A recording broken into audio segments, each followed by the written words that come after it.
Olá, amigos da TV Impacto. Aqui é Alan Patrick, o porta-voz do povo, levando assuntos de interesse da nossa população. E hoje estamos recebendo a visita nos estúdios da TV Impacto do nosso querido deputado estadual Heraldo Pimenta. Ele que vai falar sobre alguns temas que têm mexido com a opinião pública, não só aqui de Santarém, como no Pará. Recentemente aconteceu com algumas viaturas do IBAMA, né, ali na região rural de Altamira.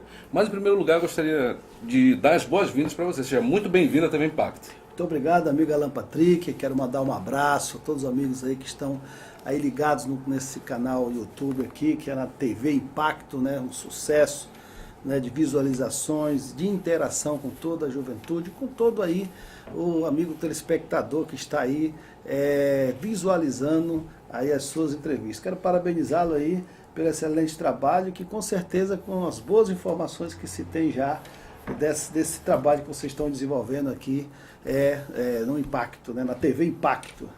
Muito bem.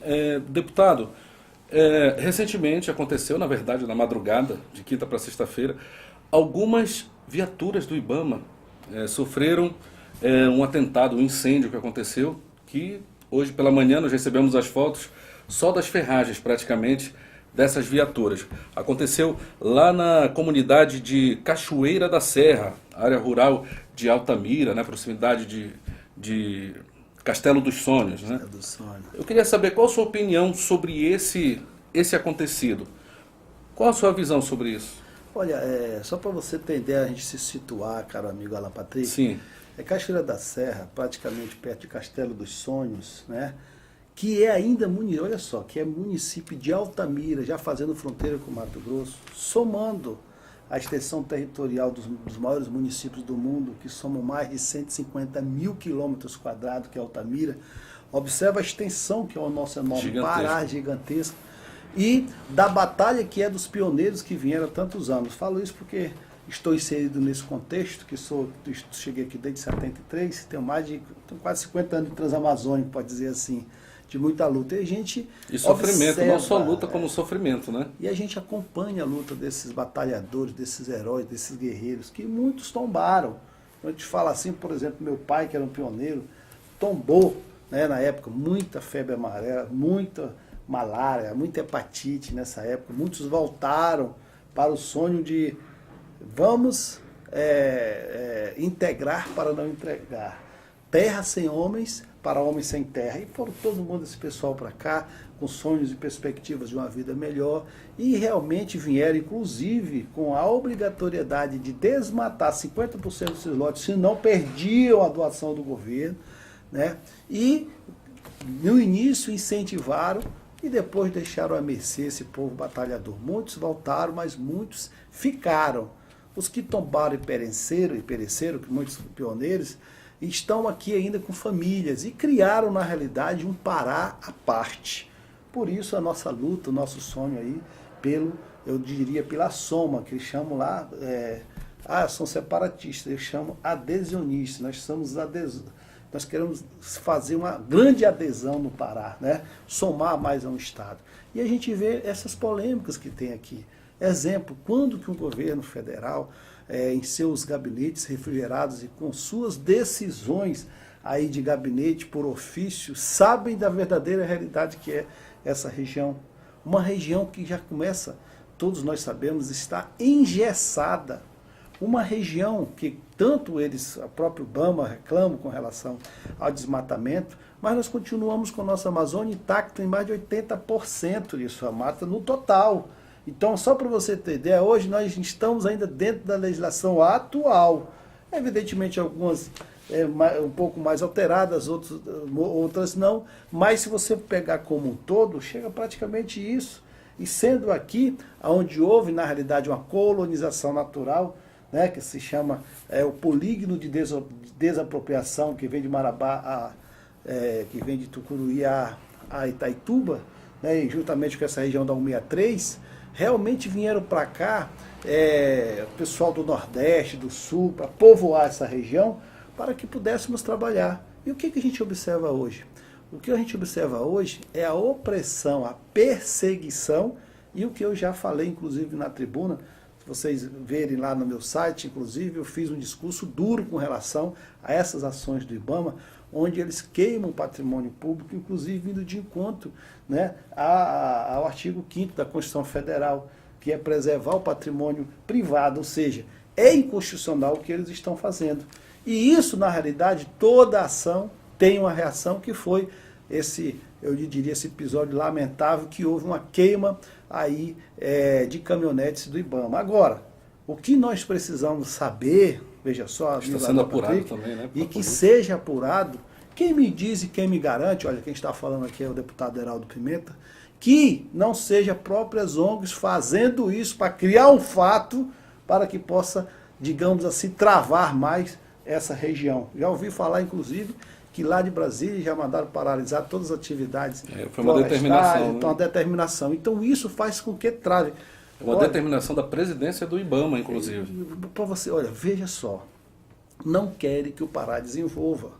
Eles não querem que o Pará, na realidade, tenha, na realidade, a sua autonomia econômica. Porque o Pará, que será o maior produtor de energia deste país, o Pará, que ainda tem os seus recursos naturais intocáveis em mais de 60% ainda, o Pará que tem a 163, que se a balança comercial ela está positiva hoje no Brasil, é devido ao quê? A 163 que permite que os grãos que estão sendo exportados façam com que o Brasil tivesse um PIB positivo, porque usaram as estradas do Pará.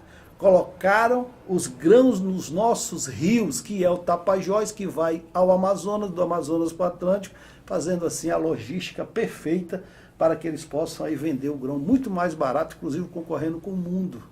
Os Estados Unidos, por exemplo, produz 4 vezes mais grãos que a gente, mas já começa a ficar preocupado. Todos os anos é super safra, isso preocupa. Observa lá, Patrick, que aonde tem terra boa, eles criam uma terra de índio. Aonde tem minério, eles criam uma reserva. Observa que há, na realidade, uma política clara de um travamento de desenvolvimento do Pará. Eu faço minhas palavras de uma frase célebre de um cidadão do Pará que falou o seguinte: olha, o Pará às vezes nem precisa mais de ajuda, basta que não nos atrapalhe. Não atrapalhe, assim? Né? Olha, nós estamos aí próximo já da tecnologia do motor elétrico, né? Onde 30% mais ou menos da frota mundial daqui a 10 anos será de motor elétrico, e onde nós vamos ter energia de sobra. E onde nós temos recursos naturais para produzi-la, sem na realidade atacar o meio ambiente. Mas hoje você observa movimentos que ninguém sabe o porquê, fazem tudo para deixar a nossa Amazônia intocável, o nosso povo mais, eu te diria, pobre nesse sentido, mais sem condições de trabalho, a cada dia que passa. Evidentemente não consegue, porque é um povo batalhador, trabalhador, e demonstra que toda essa perseguição ele sobrevive, se sobressai e faz hoje da 163 e da BR-230 uma referência de produção agrícola em todo o Brasil. Eu já tive a oportunidade de de viajar pela BR-163, tive infelizes oportunidades, na verdade. E nós presenciamos o inferno, entre aspas, que muita gente tem convivido, principalmente no tempo de chuvas, né? Você acredita que esse entrave no desenvolvimento é de algum interesse, é de interesse político? Olha, que não engrene? O interesse é político e estrangeiro. Eles não querem, na realidade, um país que produza e faça com que faça frente à economia. A gente tem que saber de onde vem. Exemplo, essa ameaça da Erna, né? A primeira-ministra lá, ela simplesmente, querendo fazer, digamos assim, falar para a galera, o que ela quis dizer lá para o Temer? Olha, nós vamos cortar investimentos, vocês estão desmatando. Qual investimentos são esses? O Brasil, ele pode muito bem dispensar, porque em que esses investimentos? Para quê? Para travar o desenvolvimento do Brasil? Olha, a Noruega, quem que não sabe? A Noruega é um dos maiores acionistas lá da Imerys, que é uma mineradora lá próximo de Belém, Barcarena, que responde a vários processos de crimes ambientais, né, por estar jogando, na realidade, materiais pesados na água e tudo. Então, esse papo furado, né, de dizer, porque eu estou defendendo o meio ambiente, as matas ciliares deles já está zero. A Europa hoje está 0,3% de seus recursos naturais. Nosso Brasil ainda não usou sequer ainda 30%, 40%. Então nós estamos na frente. O problema é que o que eles querem é atrasar o Brasil. Essa é a realidade. O que nós não podemos aceitar é influência estrangeira em vir aqui dar pitaco no nosso Brasil, que nós conhecemos, que nós amamos, que nós vivemos nele. O camarada que se diz ecologista, os pseudo-ecologistas que estão nos criticando, eles não querem papo de vir para a Amazônia, não. Para deitar numa rede, para saber o que é um carapanã, né? Nós necessitamos de fazer uma política ambiental responsável, sustentável, mas de conhecimento. Não esse papo furado de nego lá de fora simplesmente dar opiniões sem conhecer a realidade das riquezas da nossa Amazônia. O que nós precisamos, vou repetir aqui, é que não nos atrapalhe. O Pará precisa trabalhar e não ser com essas críticas absurdas e com essas polêmicas agora que estamos vendo aí com relação aos produtores e moradores dessa região de tantos anos que estamos aqui. Mas falando assim do Pará, mais especificamente de Santarém, nós estamos vivendo um drama em Santarém. Existem muitas obras paradas, em virtude, talvez falta de vontade, ou talvez falta de planejamento, ou até mesmo interesse. Mas nós temos muitas obras paradas. Eu queria saber a sua opinião sobre essas obras. Como nós temos o ginásio poliesportivo, temos a obra do estádio e muitas outras. Eu queria saber qual a sua opinião sobre isso, sobre essas obras paradas. Amigo, veja só, eu vou omitir aqui a minha opinião particular, pessoal. O oriental libanês, né, quer dizer, o Jatene, aquele camarada muito, assim, eu te diria, muito seguro em determinadas áreas, ele investe apenas na grande metropolitana de Belém, entendeu? Quando investe, porque eu, por exemplo, atravessei ali o Guajará, ali na Vila de Beja, e a escola estava caindo. E, poxa, então não é só realmente no oeste do Pará e no sul, realmente em todo o estado do Pará. Mas você observa aqui que é um descaso, tipo assim, um desconhecimento com relação a esse governo, a um governo que já está aí há mais de 20 anos e que nós, na realidade, estamos assistindo, digamos assim, sabendo do descomprometimento que ele tem com essa região oeste do Pará. E a gente vê esse governo aí, o governo do Estado, já passou o tempo dele. Eu já digo isso, que há uma fadiga eleitoral, há um cansaço eleitoral. O pessoal cansou de votar. Eu gosto de fazer conta, número.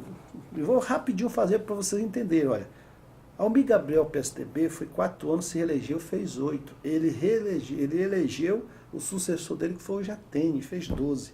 Desses 12 anos, nós tivemos apenas 4 anos da Ana Júlia, né? Os 4 anos que fechou em 16. Volta o Jatene, mais 4, 20. E ele reelege com mais 4, 24. O meu filho mais jovem não tem ainda, tem 20 anos, ou seja, nasceu um camarada uns 20 anos atrás, já virou adolescente, já é praticamente adulto, com um governo que está aí, que você não vê avançar. Se você observar as conquistas que tivemos nessa região, eu te diria que foi mais pelo povo trabalhador, o povo guerreiro, o povo aguerrido que realmente fez com que se desenvolvesse. Mas a questão do poder público, principalmente do Estado, foi mínima a sua parcela aqui nessa região. Essa é a realidade. Inclusive, você fazendo uma comparação de 20 e poucos anos de governo, você não vê isso aí. Eu quero fazer aqui uma comparação bem rápida. Nesses poucos meses que, aí eu vou falar, o paraense Helder, o filho do Pará, oriundo do Pará, que eu falo isso até com orgulho, porque eu não sei se você se recorda, o exigente Ciro Gomes, quando, para apoiar no segundo turno o presidente da República, ele exigiu o Ministério da Integração. O Ministério da Integração é cobiçado, né, pelo Centro-Oeste, Sudeste, Nordeste, Sul. Mas por quê, amigo? Porque é forte, porque é um ministério forte. E quando vem um ministro que é de São Paulo, pessoal, olha, rapaz, bota tapete vermelho, bate continência, aquela coisa toda. E eles tiveram que se curvar ao paraense, Jader e Helder. E tiveram um dos ministérios mais importantes da federação. Isso é motivo de orgulho, até quem não gosta dos barbalhos. O estado do Pará só tem 17 deputados federais, 17 só. Do PMDB só tem 3. Só tem 3 senadores, contra 70 de São Paulo. Contra 80 senadores do Brasil. Contra 503 deputados federais. Você já parou para pensar nisso? Como a conta aí, ela... A balança, né? Olha a balança, quer dizer, é muito peso político para um Estado de grande extensão territorial, mas de espaço demográfico. Né? Observa que o Aécio, com todo o problema, teve 7 milhões de votos para Senado. O Jade foi um dos mais votados do Pará, mas teve quase 2 milhões, olha a diferença. É uma balança. É uma balança. E está lá, um paraense, um filho do Pará, e olha o que está fazendo.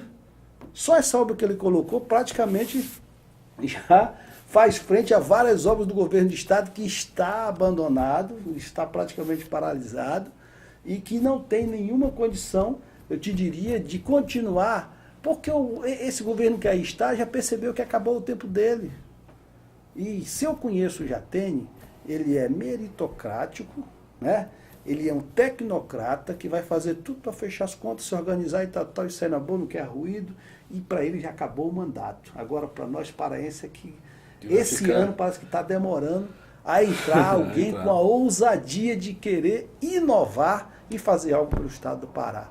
Não é, eu sou deputado, inclusive sou da bancada da oposição, tenho meus pontos positivos do governo e os negativos, que hoje superam os positivos, essa é a realidade.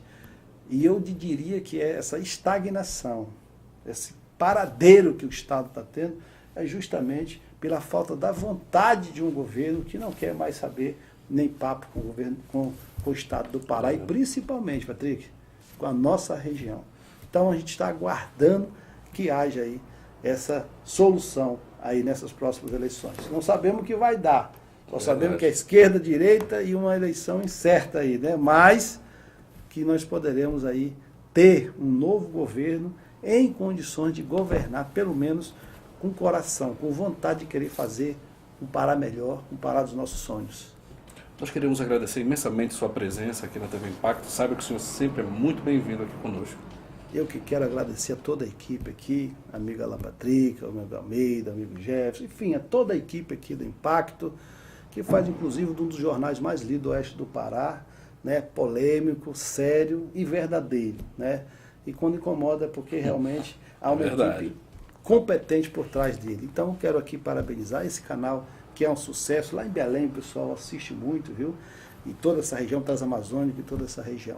Muito bem, eu quero saber de você, qual a sua opinião sobre essas atitudes da presidência do IBAMA com relação às madeireiras lá em Novo Progresso, sobre o incêndio que aconteceu com as viaturas do IBAMA e também sobre as obras paradas aqui no nosso município. Você pode deixar sua opinião nos comentários, curta esse vídeo e compartilhe para que muitas outras pessoas possam ter acesso a essas informações. Alan Patrick, o porta-voz do povo para a TV Impacto.